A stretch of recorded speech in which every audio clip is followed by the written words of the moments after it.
तोला मिलता था, आज 2,07,000 रुपए। गुफ्तगू आपने मुलाहिज़ा की, क्या पहले कहा करते थे, आप क्या कहते हैं? शाह साहब हमारे साथ मौजूद हैं। शाह साहब, सर अस्सलाम वालेकुम, कैसे हैं सर आप? वालेकुम अस्सलाम, अल्हम्दुलिल्लाह, सब खैरियत। सर एक साल भी खैर आफियत से गुजर गया, या मैं पहले सवाल आपसे ये कर लूँ, पाकिस्तान ने क्या खोया क्या पाया, ये पूरी पाकिस्तानी अवाम को पता है। मैं आज यहाँ पर आने से पहले अवाम में गया था, अवाम की जो राय थी वो इंशाल्लाह हम 11 बजे तो चलाएंगे, लेकिन पाकिस्तान तहरीक इंसाफ ने क्या खोया और क्या पाया? देखिए, तहरीक इंसाफ ने तो इस एक साल में लोगों में पजीराई पाई, इज़्ज़त पाई, मकबूलियत पाई। आज आप किसी शहर चले जाएं, किसी जगह ओपिनियन पोल करवा ले तो तहरीक इंसाफ का ग्राफ ऊपर की तरफ जाता हुआ आपको दिखाई देगा। पाकिस्तान ने क्या पाया? पाकिस्तान ने कुछ नहीं पाया, सब कुछ खोया। आप देखें, आपका जो बैन अक़वामी इमेज था वो मुतासर हुआ। आपकी मईशत जो है, जो कहते थे कि डिफ़ॉल्ट के करीब है, अब तो क्या कहते हैं ना कि डूब नहीं रही, डूब चुकी है। आप किसी इकोनॉमिक इंडिकेटर को उठा के देख लें। अभी आप फरमा रहे थे, आप डॉलर का जिक्र कर रहे थे, पेट्रोल की कीमतों का, रोज़मर्रा की जो खुर्दोनोश की अशिया है उनका जिक्र कर रहे थे। बिल्कुल हर जगह आग लगी है। लोगों के तासुरात तो लीजिए, ये आज भाग रहे क्यों इलेक्शन से, लोगों का सामना करने से कतराते क्यों हैं? इसलिए कि लोग आज दुहाइयाँ दे रहे हैं, लोग नजात चाहते हैं। लोग जब इनका चेहरा देखते हैं ना तो लोग आग बगोला हो जाते हैं। हम पब्लिक में निकलते हैं, अल्हम्दुलिल्लाह आज निकलते हैं, किसी गैस स्टेशन पे चले जाएं, किसी रेस्टोरेंट पे चले जाएं, रेलवे स्टेशन, एयरपोर्ट, लोग मोहब्बत से, इज़्ज़त से पेश आते हैं। इनको देखना कोई नहीं चाहता। ये फ़र्क है। इन्होंने क्या, पाकिस्तान के अवाम ने बहुत खोया है, पाकिस्तान ने खोया है। हाँ, अलबत्ता पीडीएम सरकार ने पाया। क्या पाया? नैब के केसेस से नजात पाई। 1100 अरब रुपए के शायद करप्शन के केसेस थे। 1100 अरब के जो लूट मार है उसको हड़प किया, और आपने देखा कि अपनी मनपसंद किस्म की उन्होंने चीज़ें हासिल करने की कोशिश की। बिलावल ने बेपनाह दौरे किए, दुनिया घूमे अपनी सीवी लेकर, लेकिन पाकिस्तान ने क्या हासिल किया उन दौरों से, मुझे बताइए। मैं तो अभी जिनीवा कॉन्फ्रेंस जो उन्होंने की थी, अभी तो मैं उसको ही तलाश कर रहा हूँ कि वहाँ क्या हासिल हुआ। तो इसी तरह आप किसी फ्रंट को उठा के देख लें, आपको नाकामी, नामुरादी दिखाई देगी। तभी तो हमने आज इनकी एक साला कारकर्दगी पर एक वाइट पेपर शाया किया है। आप उनके 6 चैप्टर्स हैं, आप किसी चैप्टर को उठा के देख लें, आपको तनज़्ज़ुली और आपको जो है ना एक परेशानी दिखाई देगी। लेकिन सर आपने अपनी गुफ्तगू का आगाज़ किया कि पाकिस्तान तहरीक इंसाफ को मकबूलियत मिली, लेकिन सर क्या कबूलियत मिल गई है? आप समझ रहे होंगे सर मैं क्या कह रहा हूं। देखिए, कबूलियत हमें किसकी चाहिए? आवाम की। जमहूर में फैसला आवाम करती है। आवाम किसको कबूल करती है, आवाम किसको मुस्तरद करती है, ये है कसौटी, ये है पैमाना जमहूरियत का, जमहूर का। तो अभी तो हम कह रहे हैं, आइए लोगों के पास जाते हैं, लोगों को फैसला करने दें। हमारा बयानिया सही है, आपका मौक़िफ़ सही है, लोगों को तराजू में तोलने दें, तोल के फैसला करने दें। उससे भी नहीं, बात आपकी बिल्कुल दुरुस्त है, और लोगों के सर्वे जो हैं बिल्कुल सामने मौजूद हैं, इसमें कोई दो राय नहीं है। खान साहब की हुकूमत के जाने के बाद उनके जो मकबूलियत का महराज है, गालिबन इससे पहले कभी नहीं हुआ जो इस एक साल के दौरान उन्होंने ये हासिल किया है। लेकिन सर कुछ चीज़ें और भी हैं ना सर, खान साहब को अभी फ़िलहाल मकबूलियत के अलावा क्या कामयाबी मिली? सर आपकी पंजाब में हुकूमत थी, केपी में हुकूमत थी, आप लोगों ने तोड़ दी, आपको फिर भी इलेक्शंस नहीं मिले। आपने कौमी असेंबली से बॉयकॉट किया, आपको फिर भी इलेक्शंस नहीं मिले। आपने बाय इलेक्शंस में हिस्सा लिया, वो जीते सारे, लेकिन उसके बावजूद आपको फिर भी इलेक्शंस की डेट नहीं मिल पा रही। और कोई बैद नहीं है सर, मैं अगर आपसे सवाल करूं तो आप बेहतर इसका जवाब दें, कोई गुमान है आपको कि अब इलेक्शंस हो जाएंगे या नहीं होंगे? पहली बात तो है कि हमें इलेक्शन आइन की रूह से मिल गए, 14 मई को इलेक्शन की तारीख का तयन हो चुका है। सुप्रीम कोर्ट फैसला कर चुकी है, आइन वाज़े है, खैबर पख्तूनख्वा की हमारी दरख्वास्त दाखिल हो चुकी है। उसी ज़ाब्ते और उसी फॉर्मूले पे, उसी प्रिंसिपल पे वो खैबर पख्तूनख्वा का इलेक्शन भी इंशाअल्लाह हमें मिल जाएगा। तो हम पेशरफ्त हमें हुई है।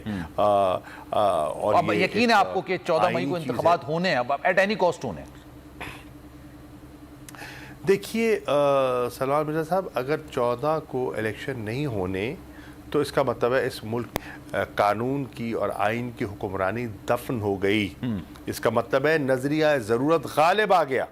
इसका मतलब है आइन को आपने, जिस कहते हैं ना, जैसे कि माजी में कहा गया था ये कागज़ का टुकड़ा है, जब चाहे हम उसको एक तरफ फेंक दें रद्दी की टोकरी में, तो वो चीज़ सामने आएगी जो हमने माजी से, जो हमने फिर लगता है कुछ नहीं सीखा और माजी की गलतियां हम दोहराने चले हैं और उसके जो नुकसानात मुल्क को उठाने पड़े वो आपको फिर उठाने पड़ेंगे, अल्लाह ना करे। सही सर, बात बिल्कुल दुरुस्त है। और क्योंकि आइन के अंदर लिखा हुआ है तो हर हाल में वो चीज होनी चाहिए, बिल्कुल होनी चाहिए। लेकिन सर आज आपने देखा होगा जो इजलास चल रहा था काबीना का, उसके बाद ये फैसला किया गया जनाब ये कौमी असेंबली में मामला जाएगा, फंड्स देने हैं नहीं देना है ये कौमी असेंबली डिसाइड करेगी। सर शरारत के मूड में तो अभी भी वो हैं। बिल्कुल है, इसमें कोई शक शुबा ही नहीं है। ये काबीना जो है उसमें हिम्मत ही नहीं है फैसला करने की। उनको जानते हैं कि जो फैसला करना चाहते हैं आइन में उसकी गुंजाइश नहीं है, तो इसलिए ढाल ये रखना चाहते हैं मुकन्नना पर। ये मुकन्नना को खड़ा करना चाहते हैं जुडिशरी के सामने और ढाल के तौर पर इस्तेमाल करना चाहते हैं चंद अपने पार्लियामेंटेरियंस को। एक करारदाद लेकर आए, 132 मेंबरान असेंबली में मौजूद थे, 42 ने दस्तखत किए, 342 का हाउस है, तो 300 मेंबर्स के तो उस पर दस्तखत ही नहीं है। 42 का करारदाद लेके आए हैं, अकलियती करारदाद है, कोई उसका कानूनी तो आईनी जवाब नहीं उन्होंने है, कानून भी कोई पास करा उसकी लिया था जो कि सदर साहब के पास गया, उन्होंने वापस भेज दिया उसको भी। तो क्यों भेजा वापस? इसलिए भेजा कि उन्होंने जब माहिरीन से राय ली तो उस नतीजे पे पहुंचे कि जो कुछ उन्होंने किया है उसमें उनकी वो अपने इख्तियारात से तजावुज़ कर रही हैं। देखिए हमें समझने की ज़रूरत यह है कि पाकिस्तान के आइन का एक फ्रेमवर्क है, ट्राइकोटमी ऑफ पावर है। उसमें जुडिशरी का अपना रोल है, एग्जीक्यूटिव का अपना रोल है और जुडिशरी का अपना, लेजिस्लेचर का अपना रोल है।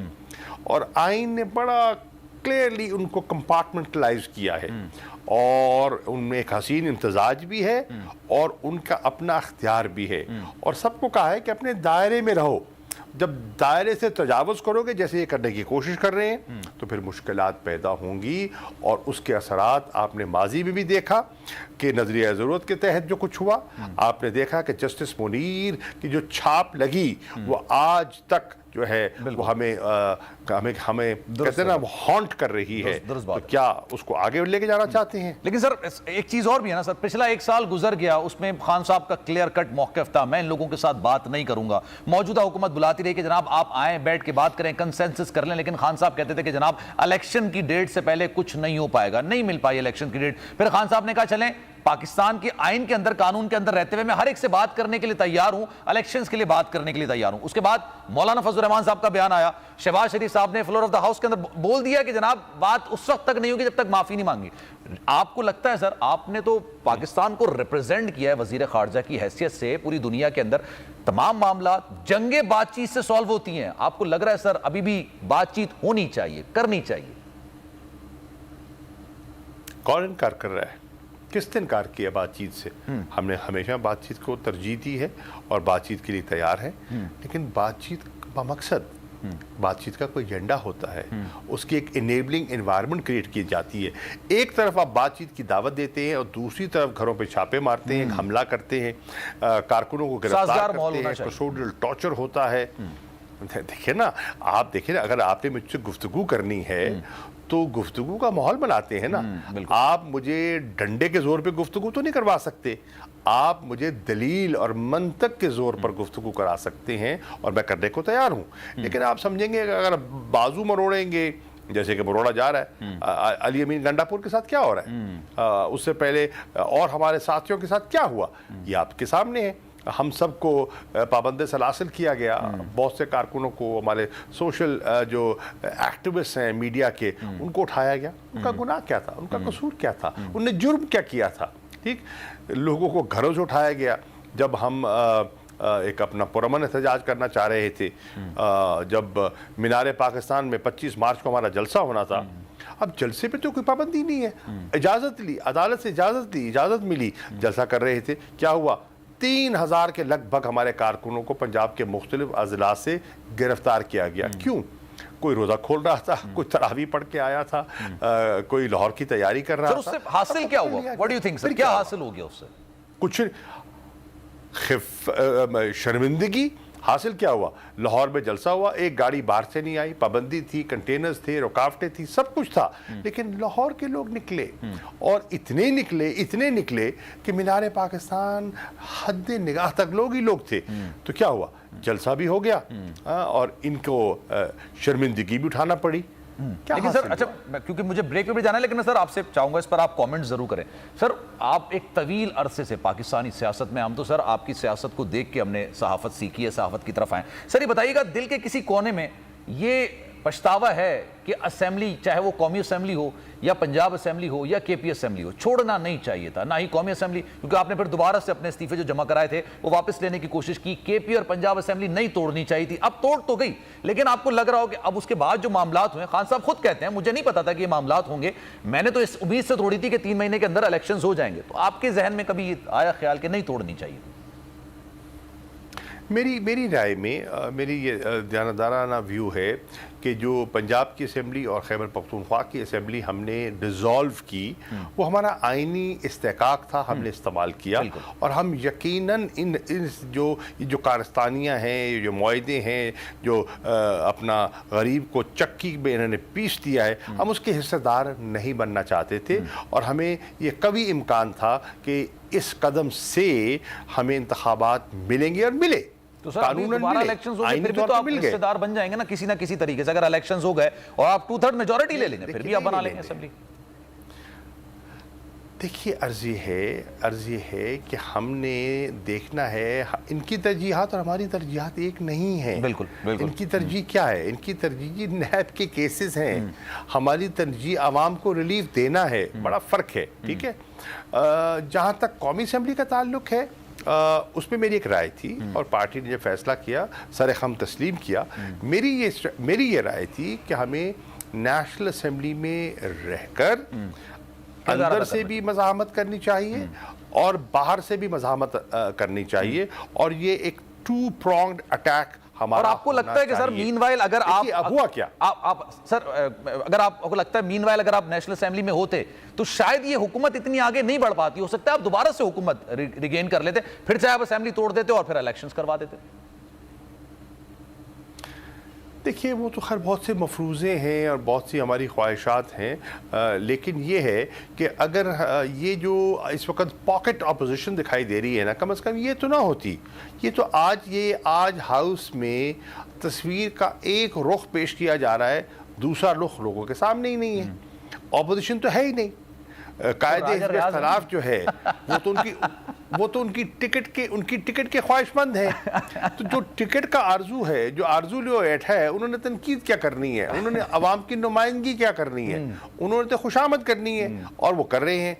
جو لوگ منحرف ہو کر وہاں بیٹھے وہ تو حکومت کے ہاں میں ہاں ملا رہے ہیں نا. اچھا سر, کیونکہ مجھے بریک لینا, سر میں چاہوں گا پریسائزلی کامنٹ کر دیں. ڈپرائیو ہو گئی سر 14 مئی کو الیکشنز نہیں ہوتے ہیں, پاکستان تحریک انصاف کیا کرے گی؟ سر پریسائزلی اگر آپ اس کا جواب دیں.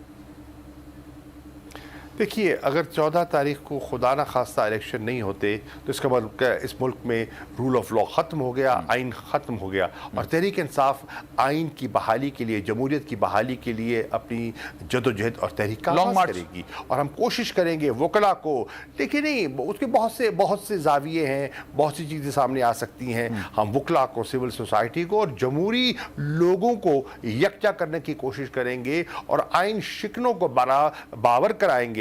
پیپلز پارٹی جیسے لوگوں کو جو آئین کا راگ الاپتے تھے کہ آئین بنانے والے بھی تم اور توڑنے والے بھی تم. ٹھیک ہے sir, thank you so much for your time. Shamat Qureshi جوتے جناب, ایک بریک لے لیتے ہیں, بریک کے بعد واپس آئیں گے, گفتگو کا سلسلہ جاری رہے گا.